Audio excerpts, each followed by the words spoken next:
welcome to the first ever Classy Crafts. I'm Emma,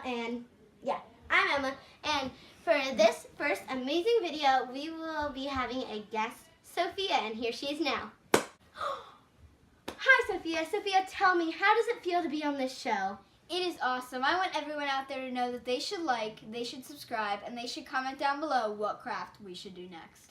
Yeah, let's get to it. This is my workspace. All right, so the first material you will need to make a fortune teller is a piece of paper. All right, so now that we have that, we're gonna need some scissors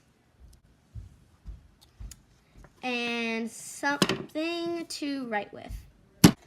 All right, after you have all of your materials, the first step you will do is take the paper and scissors.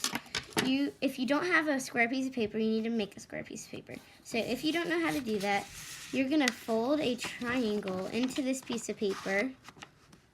And once you have it lined up how you would like, going to crease it, and you're going to cut off this extra strip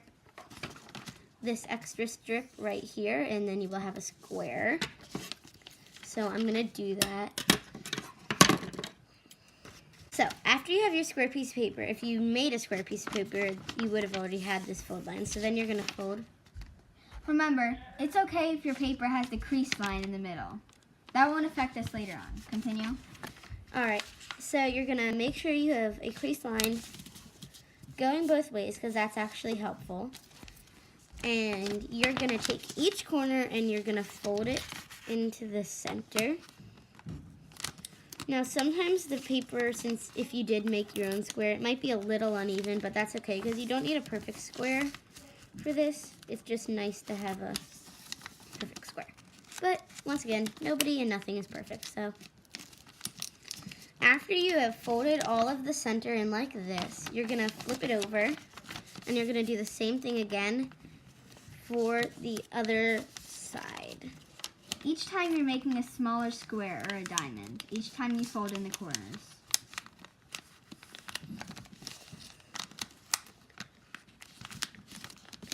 And once you have that, you're already actually almost done.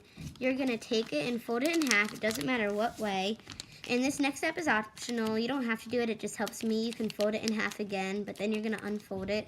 And you're gonna see like these little slides, and you're gonna sort of pop them out and put your fingers in them. You're gonna make sure all of it's straight. The first time you put your fingers in, it might be a little harder than the rest of the time. Yeah. Emma will show you. Take your fingers out. The fortune teller stays how it is, so you can easily slide your fingers in. Now we're going to switch out so I can start the design. Okay, now that you have your fortune teller, you want my favorite part. You have to decorate.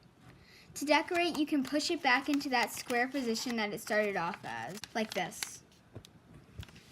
Now, most of the time, on each of the outsides, you write a color, like red, green,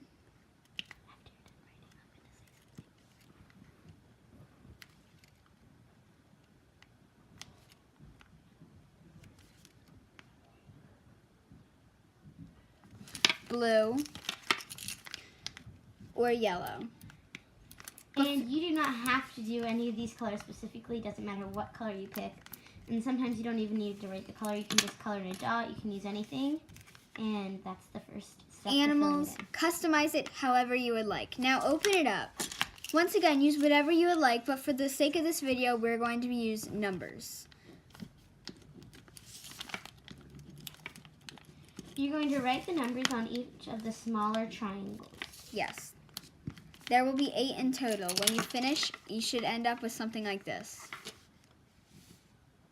All right.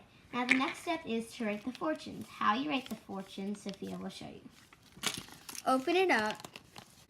You're going to write in one triangle, one half. Right here, you write a fortune. I like to write good and bad fortunes to mix up the luck.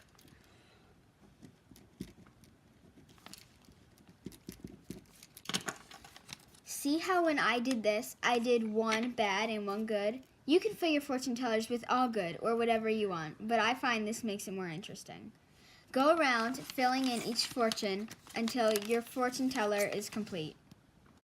As you can see, we continued on with decorating. Once again, totally optional. You can decorate however you'd like. But we decided to just color some of the colors and color in the fortunes. And once again, however you write this, however you design this, it's totally optional. And now we will be showing you how to use it, play with it. It's really fun. And so, after you have put your fingers in this,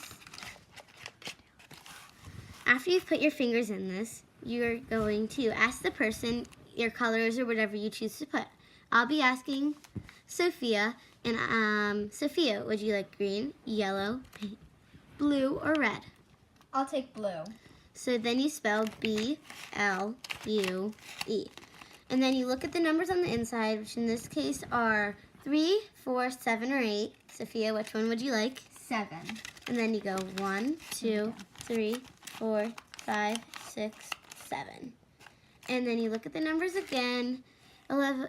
Oh, Sophia, would you like 2, 5, 6, or 1? 6. 1, 2, 3, 4, 5, 6. Now on the third try, when you ask for the number, this is what happens. 2, 5, 6, or 1. 5. And then you unfold it, and you take that 5, and you open it up, and you read the fortune. You will fall in mud. So that's a bad fortune. Here it is. This is number 5 right here.